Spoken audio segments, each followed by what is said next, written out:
So Brawley is a DBZ character. Yeah, but it's also what we say instead of umbrella, and it's like, oh, can you grab the brolly? That sounds horrible. Why? You shorten stuff too. Yes, Americans are notoriously bad for shortening things, but that just sounds silly. But that's like saying like Cockney rhyming slang is, well, it is silly, but see, yeah, like, you admit like it. apples and pears stairs. What? Apples and pears stairs. Going up the apples and pears. Pick up the dog and phone. These are actual things These people are say. Well, they don't really say it now, but yeah. You remember that section in or that little skit in Austin Powers 2, 3? What was the skit? It was so Austin and his dad are talking just in Cockney rhyming slang. Okay, yes, Yeah, because see? it's Michael Caine, right? Yeah, it's Michael Yes. Caine, and they're talking in Cockney rhyming slang, and then like I think it's 3 because I think what's her face, Foxy Cleopatra, It's Beyonce, isn't it? Beyonce Knowles, Right. yeah, and she's like thinking, what the hell are they talking about? It's even got subtitles to tell you what they're talking I about. hate to say it, but I didn't like that one. I didn't No, I like that wasn't a movie fan. very much. I wasn't a fan. Like, I actually enjoyed the first two. Well, I enjoyed the first one, and the second one was okay. But the only thing I really remember from that movie is, I love gold! I love gold! And smoking a pancake. Smoking a pancake. That's the way he said it. Okay, so question is, are the Austin Powers movies good date night movies? The first one. I like the first two. So, I mean, Okay, we'll go with that. The first two are, you might be a little bit more of a dud than the third one.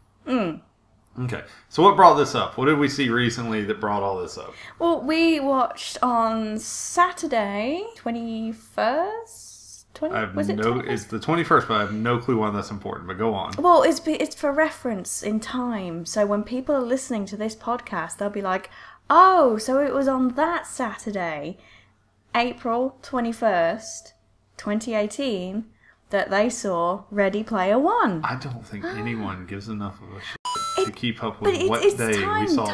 time scale. So like they could be listening on like Thursday the 35th of May-tember and be like, oh, so it was back then they watched that. Okay. Sure. I think you're rambling, but sure. All right, fine. So, anyway, we went and saw Ready Player One, and we both really enjoyed it. I actually really want to go and see it again. I think you actually liked it more than I did. And I don't, but here's the thing, I don't actually know why. And I don't know why I want to go and see it again. Reference fest, which it wasn't as bad as I thought. Like, we were talking about how I thought it was really going to be like way too many references, but it doesn't linger on any of them for too long. Not too long where you can be like groaning like, oh. Yeah, there's a lot less groany moments than I thought that movie was going to have. Yeah. Now, I will point this out, just a real quick review. And don't worry, this isn't any spoilers. Review plug. Right. I read the book, and I enjoyed the book, except for the ending. And then going back over the book, there was more stuff I found out I kind of didn't like about how certain characters or certain aspects were handled in the book. And so we go see the movie, and the movie is completely different. It has the same beginning point, it has a very similar end point, but other than that, it's different. The book is a lot more like Zelda and Final Fantasy, like how they go about the quest and finding the keys and different things like that. And then the movie is a lot more driving, racing game, shooter. It's brought into the modern age it is a little more modern. Of like gaming and technology. It's a little more modern while still using a lot of much older references that people around our age and even people who are younger but, have kind of learned a little bit about. I think that, it's interesting because I've heard that this movie is actually getting a few people to go back and look at like some older stuff. They want to know more. Yeah. Can you imagine? All right, this is the one spoiler. So in the book, they have to relive a movie. And in that book, they relive the Matthew Broderick film, War Games, right? So in the movie, because Spielberg is he was a friend of Stanley Kubrick's and, probably a rights issue too, they do The Shining. They do a great job with it, I thought. Yeah, yeah. And so I've heard that like some people are actually who had never seen The Shining before are going back to watch The Shining now because of this. And if that's the truth, if you have anyone that saw this movie and goes back and sees The Shining or goes back and plays all these old arcade games or these Atari games, I'm in. The references are great. I love some of just the music cues. There are a couple of musical cues that they use for Back to the Future. Yeah. There's a couple of just little things, like there's anime references, there's a little bit of everything, but it wasn't overdone, and I thought the characters were better, they were much more likable. But the point of all this is... I was going to say, kind of going off on a review tangent. I'm going to do a quickie review here. That's fine. But the point of all this is, when we both got out of the theater, we talked about it for a little while, and we kind of agreed that it was a really good, kind of feel-good movie, and it was a date night kind of movie. Yeah, it's very good date night material because of all the elements. It has nostalgia, it has a romance like plot, it has which again isn't too well. I mean, it's just cliche, whatever. It has action, it has loss, it has all the key elements in one film. And comedic moments too. So all that put together, to me, makes a good mix for a date night. Because it gives you plenty to talk about, and it's not too extreme in one direction or another. And it's not like going to see a movie that's based off like real history where you could get into an argument over who was right in that case and who wasn't. Yeah. So this brings us up to where we decided to list some movies, and we're going to talk about them a little bit and talk about why we think they might be good date night movies or movies that we maybe have some personal experiences with, or stuff that we just think would be good for a kind of slightly on the geeky side culture or a couple to go and see. All right, so we're going to start with one that I think is incredibly obvious, maybe the most obvious one to me on the list, but that's because ever since I saw it, I thought this about it. And it's a movie that I had you finally sit down and watch with me when you moved over here. And that is Scott Pilgrim vs. the World. Yeah. Now, for anyone who's never seen it, go see this movie. It is fantastic, in my opinion. It is based off of a manga series. And if you want more of it and you want some more explanation behind the story and stuff like that, and the ending's different, of course. But go read the manga series. It's supposedly really good. I've only read the first few issues.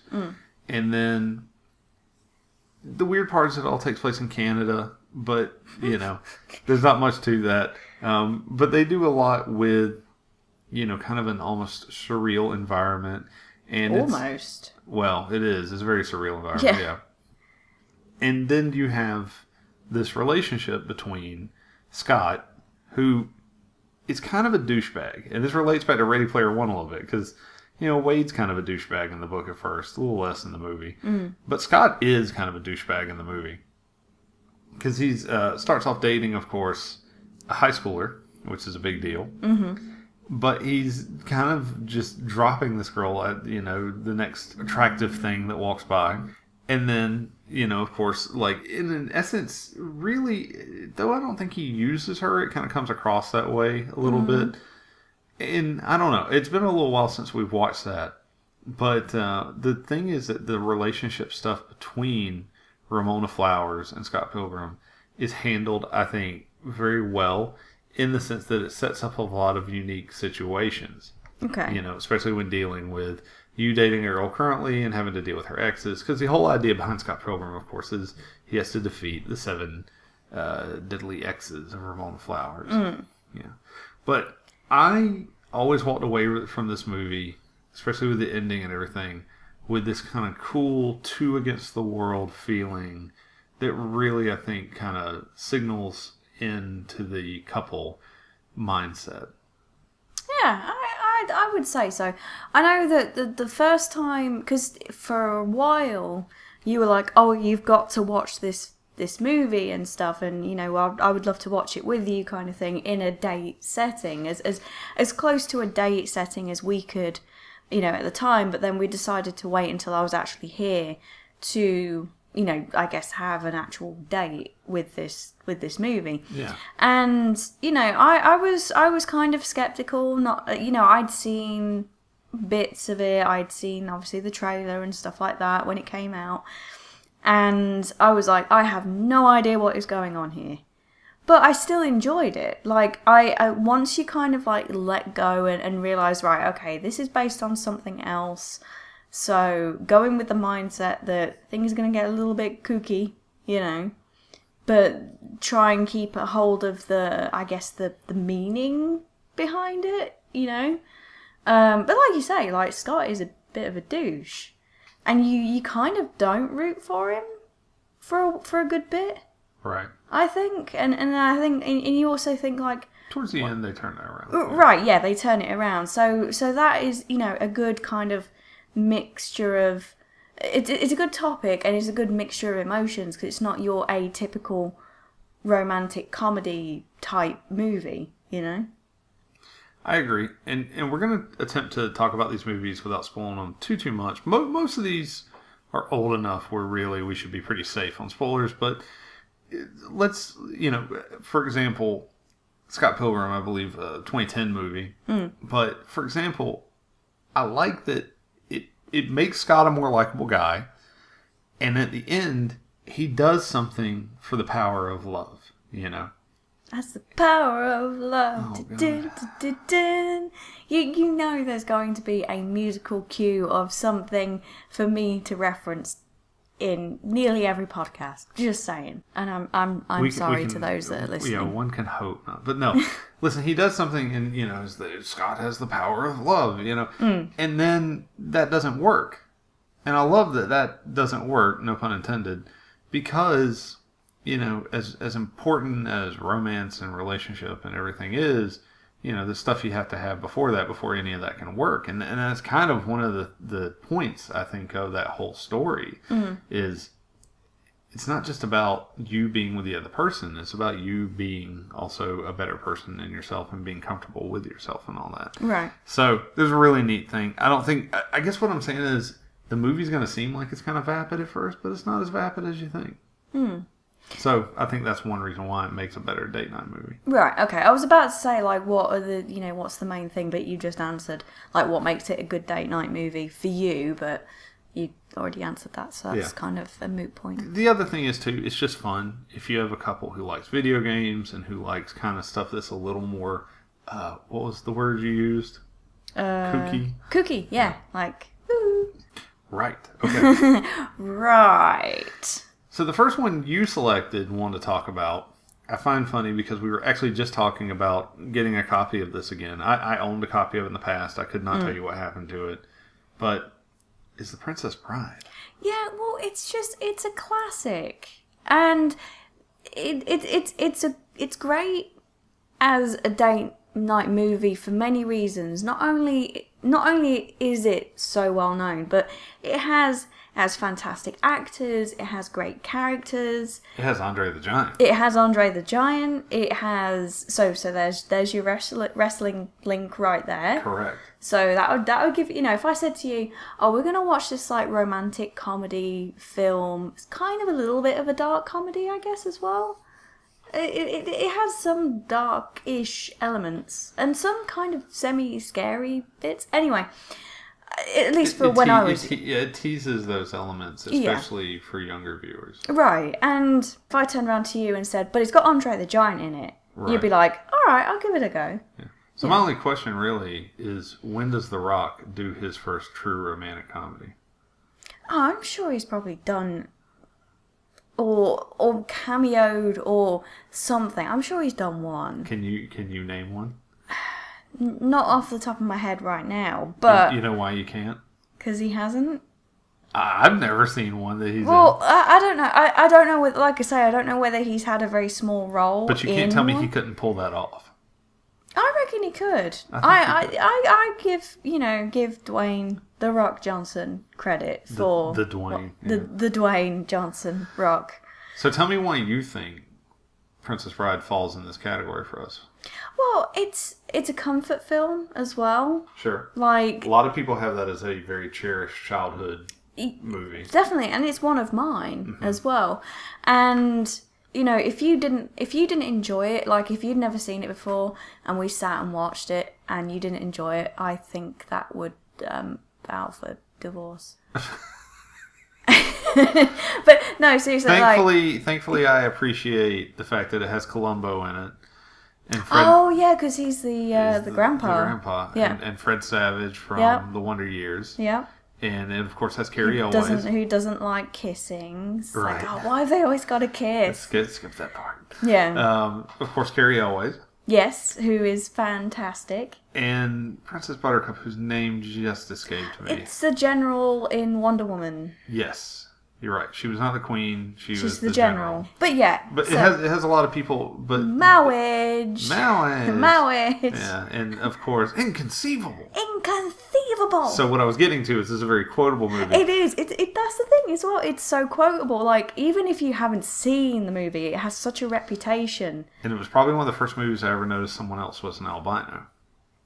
Because Billy Crystal. Oh yeah, Billy Crystal's character. You see, I didn't actually know that until Yeah. But it has, again, it's got a complete mix of what I would say a complete mix. What I mean by that is it's a complete film, but it has a nice mix of elements of different, genres. It's got romance, it's got the action, it's got the comedy, it's got the kind of, it's got typical tropes. You've got a princess, a damsel in distress, essentially. You've got the sort of the hero, and you've got his sidekicks, and you have the bad guys, and the bad guys like underlings, and it's just a very timeless classic, and as I say, a great comfort film.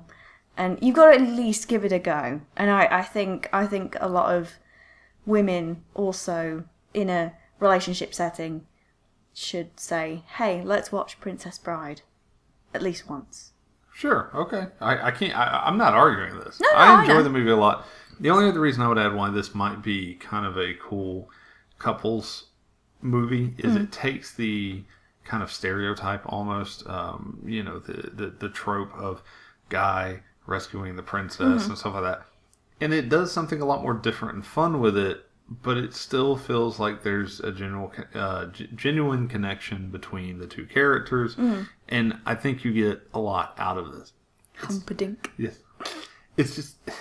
Sorry, it's just a great name. No, it is. And it's a lot of fun. It's just such a fun movie, and I think it's hard to argue that, if you're going, especially if you're early in your dating, experience with this person, keep it fun, keep it exciting. As you wish. Yeah. All right. So my next one that I was kind of thinking about, and this might seem a little odd to some people, but I've always seen Mortal Kombat as a date movie. You in this bloody film? I love Mortal Kombat. It's a great. It's great. Like, I can't argue that, but it's also, for me, it's a guilty pleasure, but it's great at the same time. Look, here's the thing. The relationship between Liu Kang and Katana is excellent. And you can totally put yourself in that moment if you and your significant other are total badasses. But what if if they're like completely lame like us?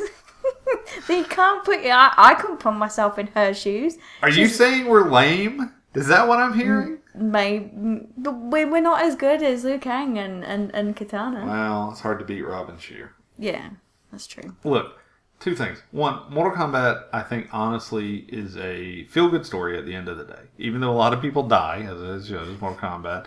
And it has this...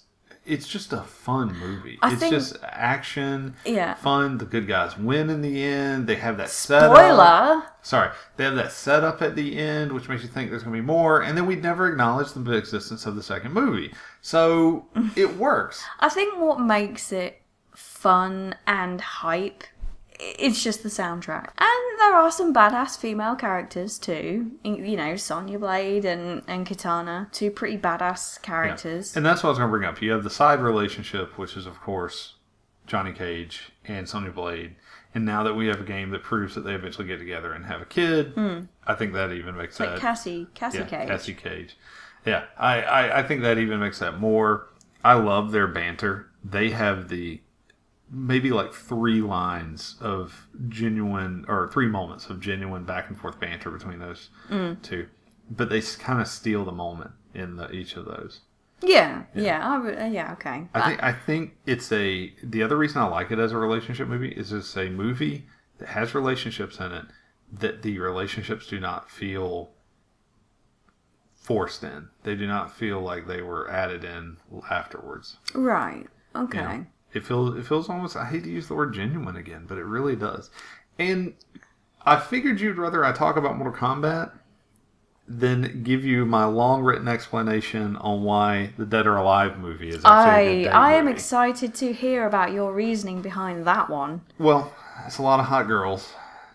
And that would make it a great date night movie? No, I think it's fun and dorky, and it's just if you're dating a girl who you know, or guy, you know, who you just know enjoys like something that's just kind of dumb and you can both laugh at. That was my argument for that movie. I think it's got a lot of, especially if you're dating someone who you know would like to see a lot of women just kick ass. There's a lot of really badass female characters in there. Zach is hilarious. Yeah, I mean, it's been a while since I've seen it, but I kind of like pretended it didn't exist after the first time I watched it. Eric Roberts is a super cheesy bad guy. I'm not sure if I completely agree with you on this one. It's more of it's funny. It's not. This isn't like a movie and be like, oh yeah, this is sure to win her over. You'd have to know your audience on this. Yeah, right? Yeah, I think that would be a kind of wild card. Sure. Date night movie. Right. But going back to Mortal Kombat for just a minute, also, I've met plenty of girls who have told me that they like a kind of action-y martial arts films. Yeah, So I mean, that's I definitely enjoy, you know. Right, so that's the other reason I bring Mortal Kombat into this. Well, fair enough. That kind of sways those two in your favour a little bit more, I think, in my opinion. That's not to say though, if we were like still in that kind of like dating stage, that you know, if you said, "Oh, we're gonna watch Mortal Kombat," I'd be like, "Oh, heck yeah!" Just because I used to love watching that when I was younger, anyway. Yeah. But then you would understand the romantic side of it too. Yeah, I think I would. I probably wouldn't see it initially, but then I'd be like, "Oh, yeah, okay." Look, guys, I'm saying, or girls, you know, whoever you're trying to woo out there, have you tried Mortal Kombat? Yeah, have you tried the magic of Mortal Kombat and Raiden? All right, so let's talk about, speaking of action movies, you recommended, and I gotta say, I kind of agree, True Lies. Yeah, so this might be a little bit, I don't know if unexpected would be the kind of thing, but it might not be one of the first things you think of. I think it's kind of an underrated gem in that kind of setting, because so you have, again, it leans more towards action, but it's not like over complicated, or you know, it's not like a time travel story like Terminator or Time Cop or something, right? But it's got, you know, it's got plenty of action. It's got badass characters. You got Arnold Schwarzenegger. You got Jamie Lee Curtis, who is amazing. She does her role really well, and it is fun, and she does it's silly. that striptease part. She does which I know every guy I knew for a while thought about that. Right, and you know, so it definitely has sex appeal. I mean, heck, I would bone out at that point, you know. Like, it's a great scene, but and they also throw in comedy because, you know, she falls over and it's stuff not just that. It's all the stuff with, was it Bill Paxton?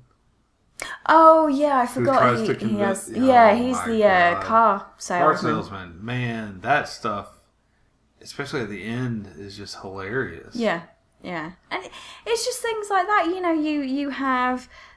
And you can tell by the title as well, True Lies, like the oxymoron, and how, and that's how the whole film is. It's almost one big oxymoron, Yeah. in that way. Just never played the video game it's based off of. I've never played the video It is horrible. But it also has a Elijah Dushku in it She's as well. the daughter, She's the daughter, yeah, which I didn't realise until later on, and it shows a lot of different elements that I've already mentioned, but it has like a lot of things like family and, you know, what he does to help keep his family together and how he sort of lives these two lives. Yeah, and that's the important part of why I think it works as a relationship movie is the True Lies moniker and everything about that is to try to show like you can't really have this double life. Mm.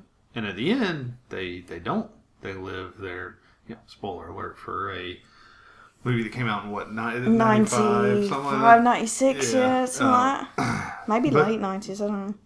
I can't remember. But the point is you really, can't do that. The spoiler part is, of course, that they end up, she becomes a spy also. Yeah. And actually good at it. Yeah. Tom Arnold is their handler. I always forget about that. Yeah. And to be fair, though, I think he does great in that. Oh, he does fine. He does a fine job. I've never, really disliked him. He's just not somebody we talk about a lot for reasons. So reasons. So what if you took that action movie and you centered it around a relationship? You would get Mr. and Mrs. Smith. Yes. Which is another one that I picked. And is also a really fun movie. It is. And it is very True Lies-esque as well. It's like the modern version of True Lies. Without the kids. In a way, there's no kids, and it's also, what if the couple both started off as spies, somehow met in this weird situation and didn't realize the other one was a spy, and then, so they lived how many ever years of their lives not realizing that their partner, who happened to act very similar to them and go, disappear for long periods of time like them, were spies, Yeah. Yeah, and the kind of when they both realise as well is a great moment. Well, that's what starts that fight in the kitchen. Yeah, which is also so. The only thing I don't like, and this probably doesn't make it a good date night movie when I think about it now, knowing that behind the scenes was the beginning of the end of Brad and Jennifer Aniston's relationship and the beginning of Angelina Jolie and Brad. Man, I think you just killed it. I think you just wiped the movie off your list. Here's the thing. If you don't think about it, because these things happen, unfortunately, it's life. We've all been there, I think. Maybe. But here's the thing. I've never been on a set with Angelina Jolie. I kind of understand. But if you didn't know or care about the behind the scenes thing, their chemistry is amazing. Their chemistry is amazing, and there's for good reason. There's a couple of moments where, again, this goes back to you kind of putting yourselves in this, perspective of this badass couple, and like putting yourself in the movie. But there's some really good moments. I still think my favorite scene in the movie is after they've done the big fight, and they've kind of been like, okay, we can work this out. Our agencies are just going to try to kill us, They're looking at each other's bodies, and they're talking about where their scars are from. Right, and the fact that, they're deaf and in one ear, and they can't feel, like Angelina Jolie's like, she can't feel her last 3 fingers in her right hand or something. How much of a bonding moment is that? When you both have the same profession and you've both been having to keep the secret, and now it finally all erupts in this moment where you can talk about everything. Yeah. And, that's just it's a fun, good movie. I'm really kind of sad. There's been rumors forever that they've been trying to get a sequel to this, and that it just kept getting halted for whatever reason. And this isn't like some fantastic movie. This isn't, don't expect to be like blown out of your seats or anything, but it's a fun action movie that I think works really well for couples. Yeah, and it's got Vince Vaughn as like Brad Pitt's like assistant slash side character slash best friend. And Angelina Jolie had a girl that worked for her, but I can't remember who Kerry that was. Washington. Was that who that was? Yeah, okay, that makes sense. I was trying to think of her name because as I was thinking about mentioning Vince Vaughn, I was trying to think of her name, but it's Kerry Washington. And it's funny because like Angelina's agency is very like feminine, there are I think nearly all the agents or women. Yeah. And their, like, head guy, which you don't see, which I think is, what's his name? Saints Row. Oh, Keith David. That's the one. Which I think is Keith. I think it's Keith David. Yeah. It's ran by a guy, and then you've got Brad Pitt, which is the opposite side, and it's ran by a woman and stuff like that. But I'm sure 1,000 people have pointed this out, but I always took that as like an almost like the wedding ceremony where you've got the groom's side and the bride's side, and then it is kind of like that. You have the father of the bride and the mother of the groom and all that, and then I always took that, and I think that was done on purpose. But it's kind of weird that we talk about this as a date night movie because they, of course, try to kill each other when they initially find out, but then they work everything out and it's good. And, maybe there's that idea of turmoil, couples learning how to deal with finding out things about your significant other. Right, and then the makeup sex. Oh, the makeup sex is always amazing, and they do that very well. Yeah. Now I feel like I need to rewatch this movie. Yeah, I would be willing to. Like I say, it's just fun. It's got action. It's got the relationship issues. The struggles. The fact that they're actually talking to a relationship counselor. Yeah. Throughout, and then they're kind of like reminiscing on the events that happened. That was actually well done. Yeah. So it is. It's not a great film, as we've said, but it's got a lot of awesome parts in it, and kind of twists and that, even if you do kind of expect it. So the next one for me, going a little bit sci-fi, because I'm a huge sci-fi person, and sometimes it can be hard to find a good sci-fi movie that is a good couples movie if your significant other isn't into science fiction. All right. Yeah. I've found a couple that worked. I've definitely had some success with The Fifth Element. Great choice. Yeah, I've had some success with a couple other small films, but really the one that always stuck out to me that I think makes a good couples film is Tron and Tron Legacy. Mm-hmm.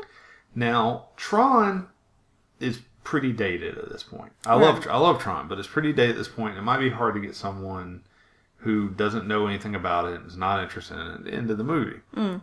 However, I actually thought they did a really good job with Tron Legacy, and it bums me out that we apparently are never getting the third one. Yeah. So the reason why I think it makes a good date movie, though, is not only do you have, I believe her name is Olivia Wilde. I think so. In the movie, and spoiler alert, what happens to her at the end, I think works as kind of a couples thing. But also, it's not just about couples. This is about a guy dealing with, his dad. Mm. And it's about the people he finds in there and, the dad's appreciation for... It almost feels more like this movie where there's this trying to be this kind of slightly pieced together family. Yeah. But the reason I thought this made a good date movie, even though it doesn't, deal with couples as much, again, kind of action-y, kind of sci-fi, and it's very different. Something for you two to talk about a lot once you get out and the ideas behind it, especially if this person isn't normally into science fiction as much. Sure. You have a lot of that.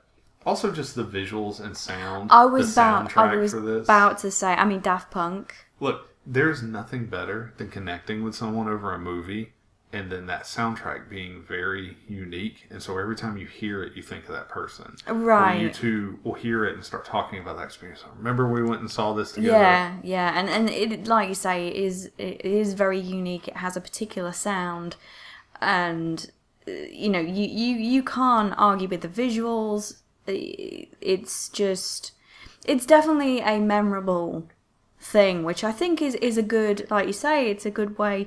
What makes it a good sort of date night movie is because even if you're not into sci-fi or whatever, you definitely still have a lot of topics that you can kind of discuss and you can get to know the other person. It's like, the scene where this happened and that song that came, that was playing in the background as this was happening.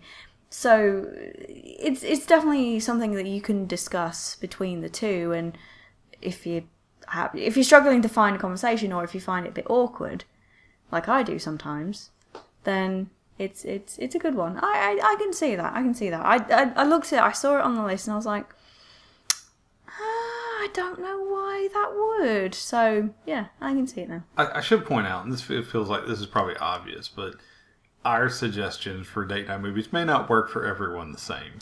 Right, that is a small disclaimer, because, this is definitely what works for us. But at the same time, I mean, I try to think of things that not only would I be like okay with having as a date night movie, but trying to sort of like give reasons why other people and other couples who have different tastes, etc., might actually enjoy it too. To be fair, I think the movie that's worked for me as a date night movie the most, and i.e. Reed as in gotten me laid the most, is a movie that most people I think would not think of is Fast and the Furious. The first Fast and the Furious movie. I get confused with the titles because, it's The Fast and the Furious, Fast and Furious. That's the later one. Too Furious. Too Fast, Too Furious. I don't even know which one's which now. Fast, but the very too first furious, movie came out on DVD. And this is when that movie was still pretty new, and it was very popular around the area that we live in because people did car racing and stuff for some reason.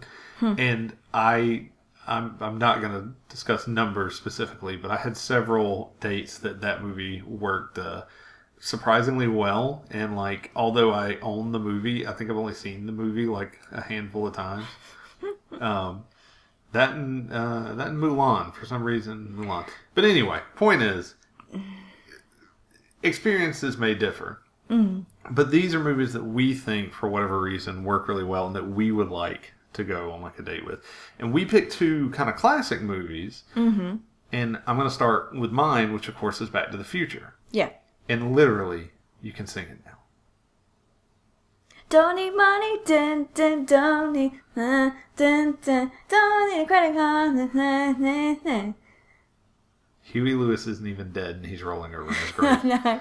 Okay. That's the power of love. Which is a great song. Yes. Obviously, the connection between Marty and Jennifer in this movie is what we're kind of talking about here.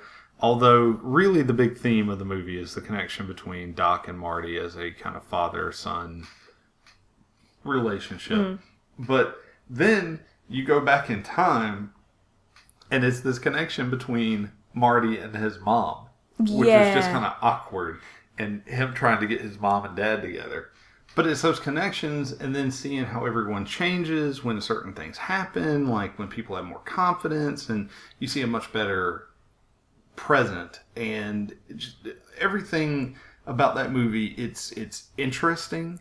It is a feel-good movie at the end until, they, from what I've always read, they weren't sure they were ever going to do a sequel, and then, of course, they kind of wrote themselves into this kind of corner where they had to deal with what happens with Doc Brown at the end and coming up and saying, "It's your kids," Yeah.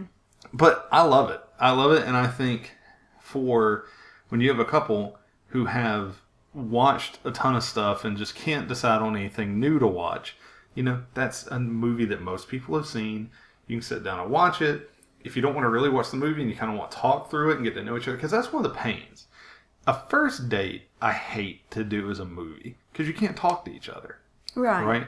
If you're going on a first date to the movies, you're paying money to go sit there and not talk to each other for 2 hours. Right. And sometimes you can have a good conversation or do more afterwards, but that's not always the case, especially when you get older and everybody's got shit to do. You don't always have a lot of time to just chill out after the movie or whatever. I don't know. So for me, definitely, I would say that my choice in that would be Back to the Future. Probably, if you guys like it, you go on to Back to the Future 2 and 3. 3 has a very good relationship, love interest with, of course, Doc Brown and Clara. So, I don't know. What do you think? I mean, again, it's so difficult for me to say if I hadn't already seen it and if I didn't already enjoy it. But, see, here's the thing. Like, for me personally, and what makes this kind of easy for us is the fact that I am one of those people that will sit there and rewatch a movie over and over again and not have an issue with it. Like, and I'm not. You're the opposite. Yeah, I usually am like, okay, I've seen that once or twice, I'm good. Yeah, and like... Unless I really like it. Yeah, unless it's more combat. Right, exactly, of course. But I mean, I totally get that. But so if again, going back to, you know, when we were first dating, if you turn around to me and said, right, we've got a choice between Mortal Kombat, Back to the Future, and I don't know, something else. Edward Scissorhands. Oh, see, that would be it. I mean, I struggle to pick things at the best of times and make decisions, but that would be extremely tough. And knowing me, I'd probably say, well, we'll do this one first, then we'll do the others. You know, like, I would watch all of them quite happily. And Back to the Future, the first one and the third one are the two that I've seen the most out of the whole trilogy. I don't know why. I really liked the third one, and the first one is just, again, it's nostalgia. It's got a feeling, the sound and the soundtrack. The sound, okay, so there's only a few films that have magnificent audio that is, if you like ASMR, for some reason, for me, it almost triggers it because it is so crisp and crystal. Batman, 1989, and Back to the Future are two that I think are just heavenly to my ears. Interesting. You brought up something I think is an interesting point. A lot of people have a different opinion over whether Back to the Future 1, 2, or 3 is the best. And I've had some really great conversations with potential dates and stuff over that. You know, whenever they say they like movies, that's one of the questions that always come up is like, which Indiana Jones is your favorite and which Back to the Future Last is your favorite? Crusade. Well, yeah, almost everybody says Last Crusade though. I don't know why. Last Crusade. Some people say Temple of Doom, and those people are a little off, but that's all right. That would be my second favourite. I don't know. But for me, again, it's the one I've seen the most. Now, Raiders of the Lost Ark scared me. That makes sense. I totally get that. So that's why it was last for me. But you know. All right. So speaking of classics, what was yours? I picked, a little surprising, but Jurassic Park. Okay, I do find that a little surprising. But that's just because I never thought of that as like a date movie. Now, I like Jurassic Park. I'm a big fan of the first Jurassic Park. The first one is stunning. Yeah, I'm not going to talk about the others, but no. But let's just talk about the first one for a minute. What you got to tell me, like, what to you? I understand what makes it a good movie, and we were just talking about soundtracks and sound cues and stuff like that, and you're talking about some animatronics and slightly CGI work and stuff that like actually aged. Not great, but really... I disagree. Well, I think it aged fantastic. I'm not going to say it aged great just because time. Time is the enemy of everything. But and dinosaurs, apparently. True. There are so many more movies that have aged so much worse that was doing the same thing or even did that afterwards, you know? For when it came out, just... But yeah, tell me in your words, why is this a relationship movie, though? It's a great... date. You say relationship. Oh, sorry. Why is it a good date night movie? Because it has a slight. It's kind of scary in a PG-13 way. Now, when I say that, like, the Compies scared me as a kid. That's not in the first one. The Compies? Yeah, that's not until the third, second. The Compies killed Dennis Nedry. No, that was the. No, he spits. That thing is the Dilopha whatever. Yeah, it wasn't. And he spits on them. Yeah, and then Nedry falls down the hill. Yeah. And then the little ones actually eat him. No, he gets eaten in the car because he gets back in the car after it's spat. The I thought the little ones attacked him. Nope, there are no compies in the first one. I have seen that movie plenty of times, and I can tell you 100% that there are no compies. It is that same one. The Dilophosaurus? Something like that. There's two that have a very... There's two that have a very similar name. Yeah. Both of them start with D's, and I always get them mixed up. Yeah, no, because it ends up in... Because he cleans his glasses so he can see. Yeah, he falls down the waterfall. Yeah, because his Jeep gets stuck. Right. And I know you're talking about he drops the canister, but I swear he gets sprayed. Yeah. He gets back in the car, but I thought in between there he got attacked by the... Man. Okay, maybe I'm getting confused because in the book...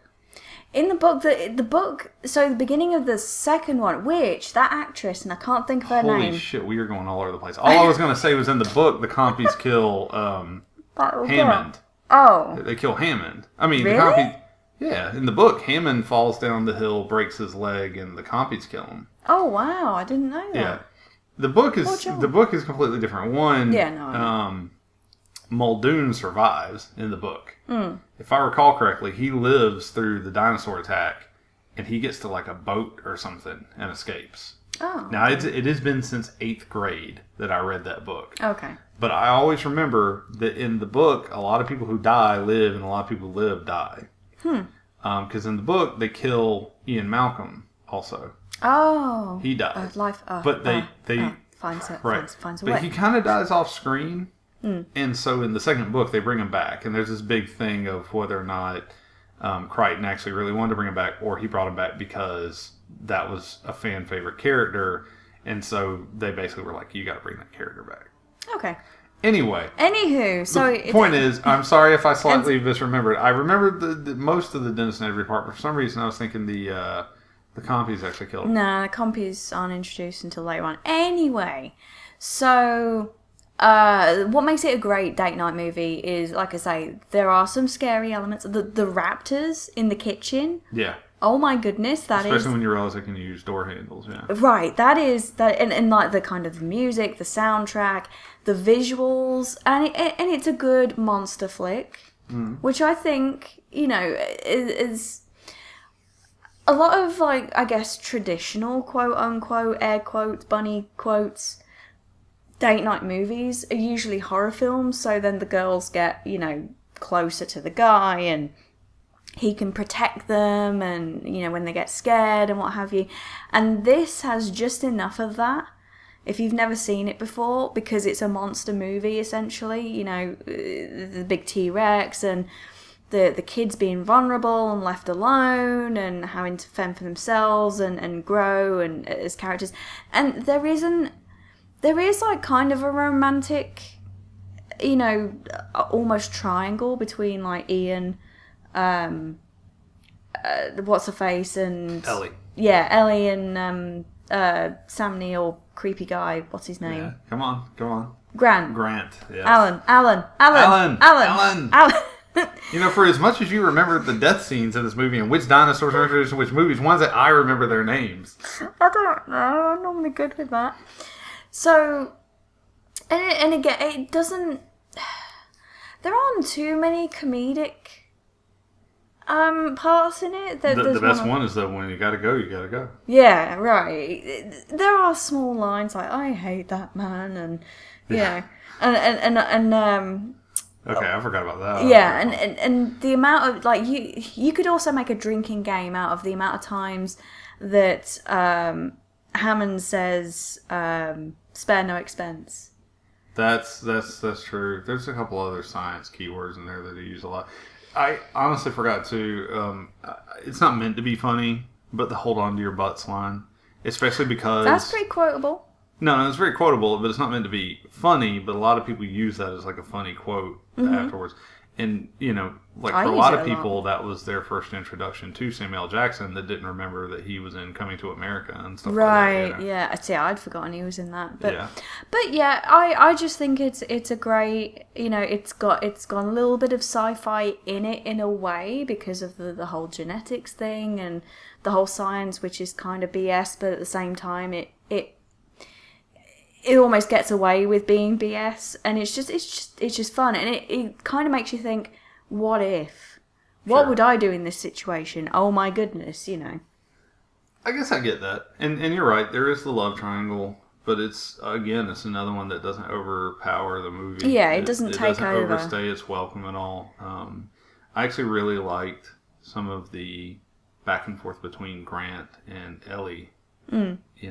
They have some good stuff, especially like him talking about kids and all that. Right, the fact that he hates kids and, has to basically, he gets stuck with them and almost like proves to Ellie that, he can tolerate them in the end, especially when it comes to them nearly dying. Okay, so now let's move on to something you and I were both kind of talking about, which was how we thought the Marvel movies were actually a good date movie. Right. Now, obviously not every Marvel movie is a winner, but they have a pretty good track record, minus a few duds. So I think this is what we would call a kind of a safe bet. Assuming you both were, kind of enjoying that type of movie, right? So, especially with something big like Infinity War about to drop, Yeah. Okay. When you say duds, like what? Give me an example of what you were totally getting sidetracked on the exact opposite wrong part of this conversation. No, I know, but like I just don't know. Iron Man 2 was a dud. Iron Man 3 for a lot of people was a dud, but I actually kind of enjoyed that one. All right. Okay. Thor: The Dark World, dud. All right. Well, I suppose that's generally why I sort of. I couldn't specify, one particular, one fantastic, go-to Marvel film, because I think, like you say, there's one or two, now that you mention it, now that I think about it, there's one or two. It's Thor 2 and Iron Man 2, and then you have a few that are arguable. Mm. And I think, I've met some people that, of course... I think if you had taken certain people to a few of them, you would have gotten some, that wasn't that good, or that was just kind of mediocre. Mm. I've heard different things. That's not the point. The point here, though, is that it's usually a safe bet of it'll at least be someone entertaining. Mm. You just got to make sure you're dating someone who doesn't absolutely hate going to comic book films. Which we're talking about couples that err a little more on the geeky side anyway, right? Generally, yeah. But I think, like you say, I think with Marvel films, though, even if you're not a huge comic book nerd or fan, you could still go in there and potentially enjoy it anyway, because, they're very cookie cutter and it's a safe bet, as you say. Yeah. And there are some movies that are comic book movies that, whether you like the comic book or whether you know much about the comic book or not, it's still very enjoyable. I agree. I think Guardians of the Galaxy was that way for a lot of people. Yeah. I think a lot of the previous Batman, like the Nolan Batman, I saw a lot of people in there who weren't comic book fans. Black Panther, I think, kind of aired on that a little bit, Yeah, for sure. I think comic book films are, for someone who, like, for example, like I've never really picked up a comic in my life. But enough, you see enough of it as well to, even if you didn't know anything, you could still appreciate and enjoy it for, other reasons. And sure. Again, it's got the nice mix of, the action and the love interests and... Like, oh, somebody's getting, kidnapped, and oh, we've got to rescue them, and oh, this person dies, and it's, Yeah. They do some interesting stuff. You, of course, have relationships like with Tony and Pepper Potts, and then you have relationships with Thor and Natalie Portman's character, Jane, and then Jane Foster, and then you have, some kind of interesting things they do, like in the second Avengers movie where they reveal that Hawkeye has like a family and everything. Yeah. It's kind of, I don't know. They do some interesting stuff. And again, as we've said with several of these movies, it doesn't feel like it completely overpowers it. There's going to be a Cloak and Dagger TV show. I don't know if it's out yet or not, but something like that. It's going to center more on the relationship, but most of the movies don't. They don't have time. They've got so much other stuff to do. I think also as well is there are some movies and TV shows or TV shows that could do well as a movie in itself that people won't realize. Like sometimes you wouldn't realize, oh, this is actually originated from a comic. So yeah, you're right. So you could have not even be a fan of comics, and still like enjoy the movie. Right. Yeah. And a lot of people, I think you're right. Like stuff like you mentioned, Hellboy, is not, from a comic book that people traditionally have heard of. Almost everybody knows that Spider-Man, Superman, X-Men all have comics, right? Mm-hmm. But not everybody knows that Hellboy is from a comic. Anyway, it's one of those things where I think this is good, and I think one of the things that you've constantly pointed out, is that I think you have a lot of dynamics with the music and with the quotable lines and good characters and stuff like that.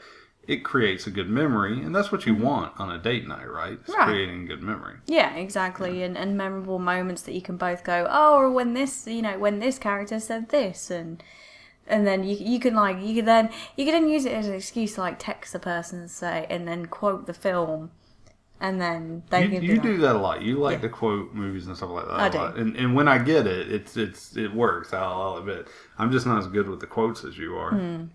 So, in your opinion, out of all the Marvel movies that have come out, or even just comic book general as a movie, what would you say would make like one of the best? Like, for me, it'd be Spider-Man: Homecoming. That is a really good one, and I mean, or Guardians of the Galaxy. Those are the two. Guardians, yeah. I mean, the thing is with Spider-Man: Homecoming, we're a little bit biased on that because that, at least the trailer anyway, not so much the film anymore. Right. But that has a special meaning. So because just quickly in the trailer, there's a scene that is that was filmed in the same hotel that we got engaged, or like you proposed. So of course, like in the trailer, but unfortunately, for some reason or another, either they changed the scene, or it's a deleted scene, or it just didn't make the cut whatsoever. Yeah. Unfortunately, that particular shot in the trailer is nowhere to be seen. It was funny because we went to the cinema to watch it, and I was like watching the film. I mean, I was watching the film anyway, but I was watching it like a hawk for this one scene to see. Like, it was one of those like blink and you miss it kind of things, and I didn't blink. Well, I obviously did blink, but I watched that film like a hawk. Yeah, and it's funny because there's other scenes that you can tell are shot in either that same hotel or one right next to it. Right, so it was a complete dick tease for me. For us. Yeah, there's no way they could have known. Right, yeah. No, I mean, I did kind of tweet the hotel and say, hey, is this scene, does this happen? Did they film there? And I didn't. I forgot you did that. Yeah, and I didn't get a response. I was kind of gutted. I almost called. Said, hey, by the way, this happened. Anyway, not the point. I will say that Spider-Man, you were right. We have that personal connection to it, but I also do think it's a very good movie. Yeah, it is one of the better ones. I think one of the reasons why I would think that's a good date movie is it has a good mix of comedy in it in some parts too. Yeah, I think. What's his face? Tom Holland. There we go. I almost said Tobey Maguire. I know. That's the other Spider-Man movies, which were. He played Peter Parker great. Right. From what I know of his character, and very likable, and he's very cute, even though he kind of looks like he's constantly chewing marshmallows. But he has a good chemistry too with. You have the girl he's interested in, and then the reveal of her dad, and all that stuff. Again, that movie's still kind of new. I don't want to say too much, but sure. But I thought they handled that really well. I think that's why, to me, it makes a good one. But what about Guardians?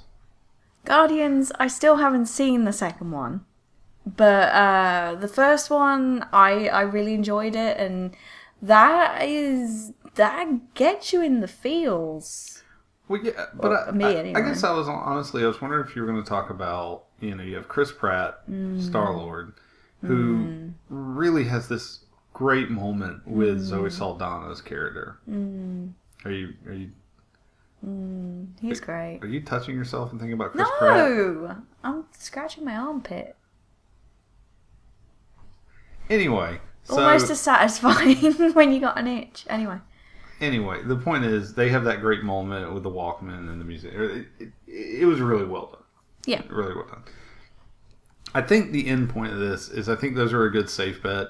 And also, for us, because I like comics a lot, you seem to like these movies a lot, we end up talking about them a good bit. Mm-hmm. So it works for us. It's also a good bonding thing as well, because like I say, I've never read a comic.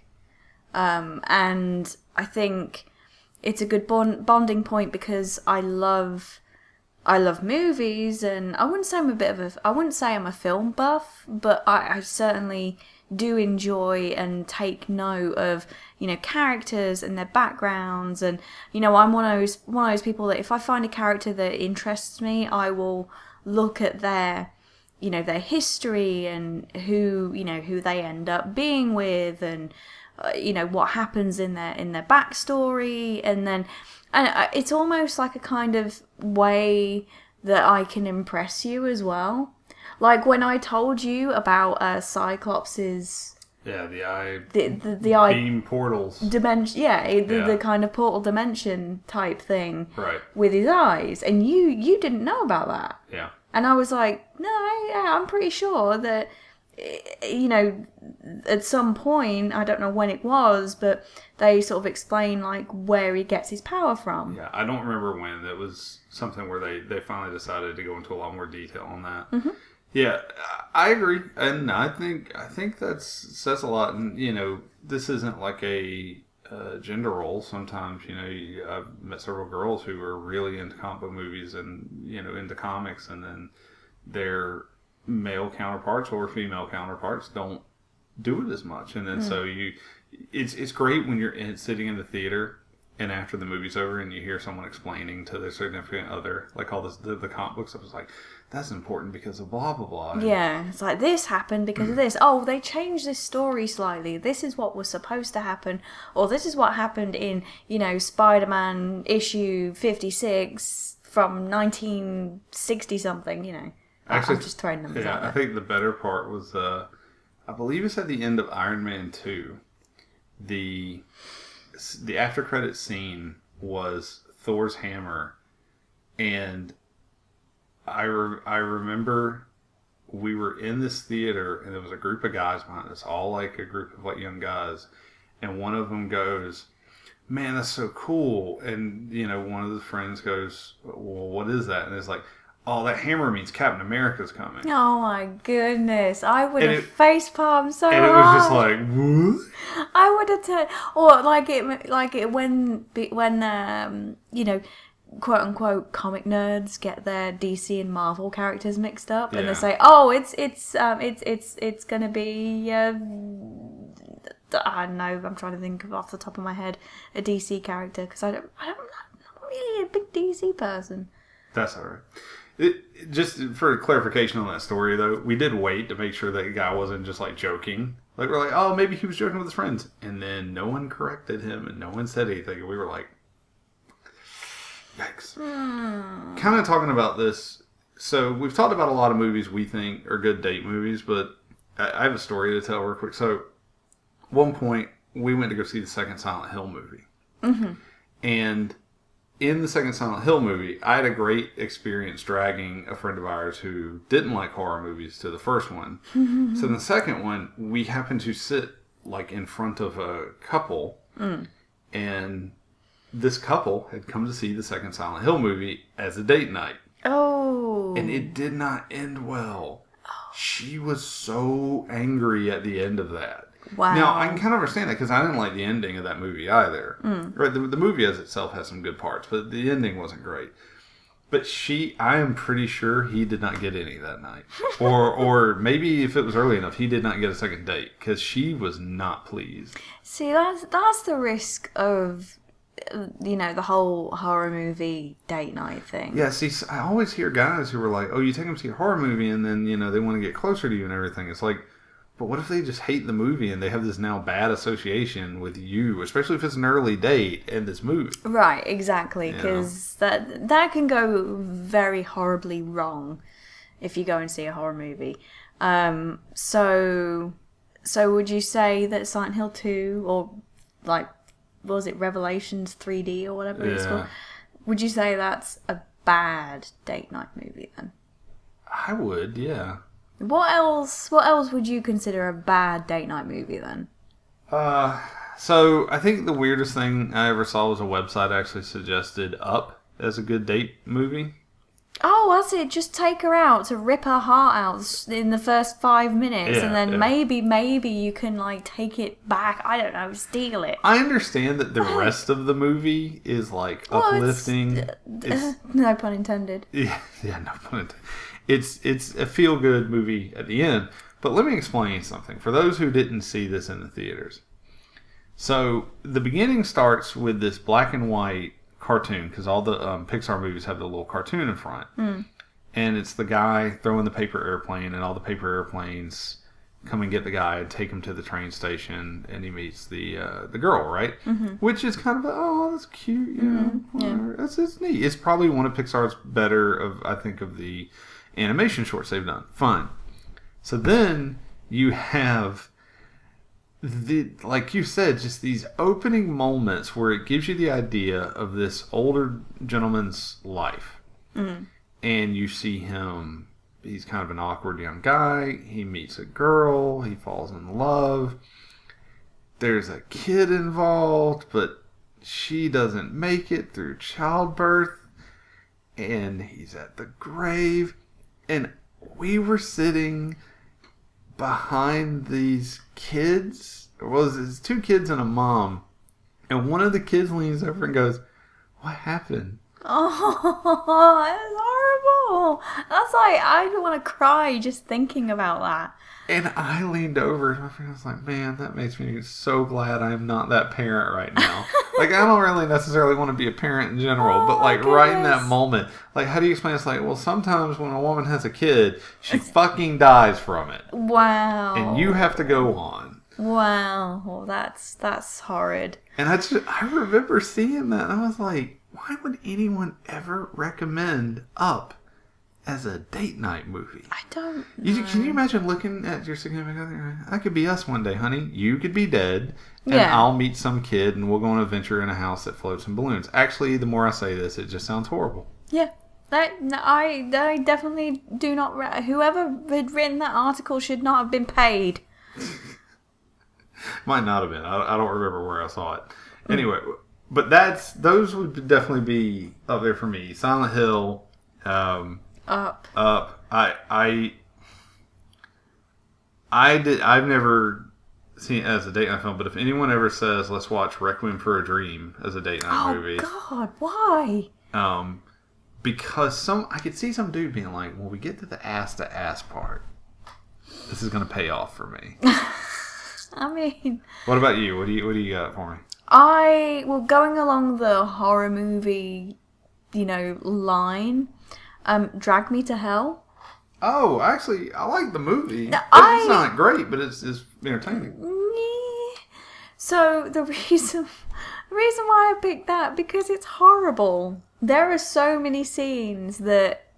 Oh, it's not a good date movie. I agree with that. Right, exactly. Yeah. Like, can you imagine, you've just had this, like, wonderful meal, whether you've gone out or one of you has cooked, and it's like, hey, let's watch this, this witch curse this chick who, is having, like, nosebleeds everywhere, and freaking, let's watch, this, she was a witch, wasn't she? Was it a witch or a... I think she was a gypsy. Gypsy, that's it. Sorry, she's a gypsy. She was like a gypsy exorcist or something. Yeah, she was a gypsy, and it's been a while since I saw that when it came out. And let's watch this gypsy's dead body, just formaldehyde and all the guts and stuff, just pour all over this woman, because of a curse. Oh, that's unlucky. And it was just, there were so many. Oh, and sacrificing kittens. As a kid, I know they kill a goat like at the beginning. They try and do something, but and she also sacrifices a kitten, and things like that. Everybody loves cats. It's got Justin Long in it, and he's great for date movies. No, I agree. Listen, Jeepers Creepers. Yeah. Yeah. So it just although there are kind of some funny scenes because it's very Evil Dead-esque. But it's the same Raimi. Well, yeah, exactly. So, that there are kind of key, typical Raimi moments, and you can go like, oh, well, you can tell he did this. But other than that, there's really nothing in there that, it's very disgusting. And so I would not recommend that as a date night movie. I think a lot of people also don't have this issue as much. I think most people who are dating someone that they don't like horror movies are usually pretty open about it. Now, I consider myself pretty lucky because we line up pretty well on the type of movies we like. Yeah.